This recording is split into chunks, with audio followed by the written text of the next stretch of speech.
Shane, go ahead and stay up here. I'm going to introduce Josh Kimbrell, but I just want to mention when he's through, Brad, Julian, if you'd come back up because this press corps may have some questions.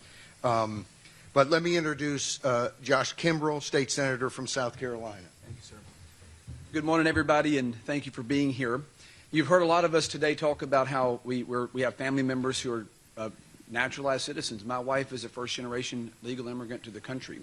So you keep hearing all these people talk about this is somehow against people coming to the country, or it's nativist, or somehow it's prejudice. This is not about that. This is about making sure that the people who either born in this country or citizens or become naturalized citizens have that citizenship honored. And throughout history, if you look at, I believe history is a good guide. If you're doomed to repeat the mistakes of the past or miss the blessings of good decisions made in the past if you don't study history.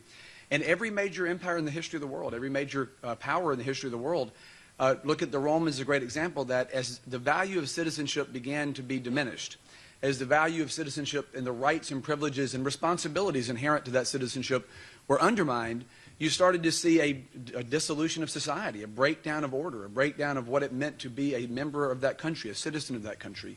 And so in this country, we're standing up for that. We're going to defend the rights and the privileges and responsibilities that come with citizenship. Whether you chose to become a citizen or you're born here as a citizen, we believe citizenship really does matter. And like so many other things, if you look in the city we're in today in Washington, the United States Congress has had this very debate about defending citizen-only voting. And that's in no small part because of Washington, D.C.'s decision at the city level to allow non-citizens to vote here. And in the case of citizen-only voting, Washington, D.C. stands for they don't care. Washington doesn't care if you're a citizen. You can vote here in city municipal elections, and they're fighting the Congress over it.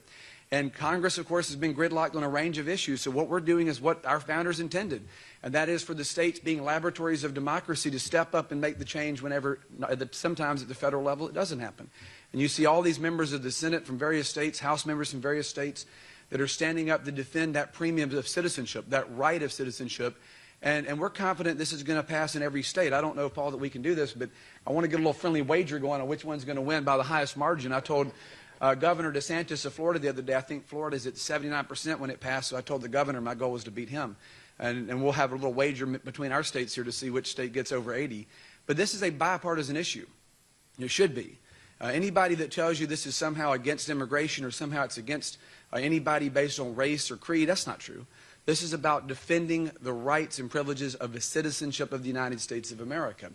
And ultimately, if you think about it, on the coin, we have two mottos in this country: in God we trust since the Cold War, but e pluribus unum, out of many one. And what we're trying to do through these ballot referenda in various states is defend that idea of out of many one. And what you have on the extreme left of this issue is people really who want you to be able to vote whether you know anything about the country or not. You heard our senator from Oklahoma a moment ago talk about this idea of coming in, knowing America is about economic opportunity, but knowing little else, and then going and voting without understanding what makes America tick. We need informed citizenship. We need people to know what they're voting on and understand the country, understand its values.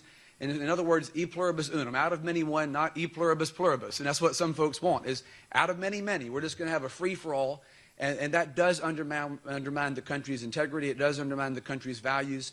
And we need that cohesivity to where citizenship has rights and responsibilities. It's two sides of the same coin. And so we're confident in South Carolina it's going to pass by an overwhelming majority. We had a 40-3 vote in the Senate, 118-0 in the House. We expect, I'm going to try to top 80% when we get to the ballot in November, and make sure we defend that right and responsibility that all American citizens have, and defend what it means to be a citizen of the United States of America. Thank you.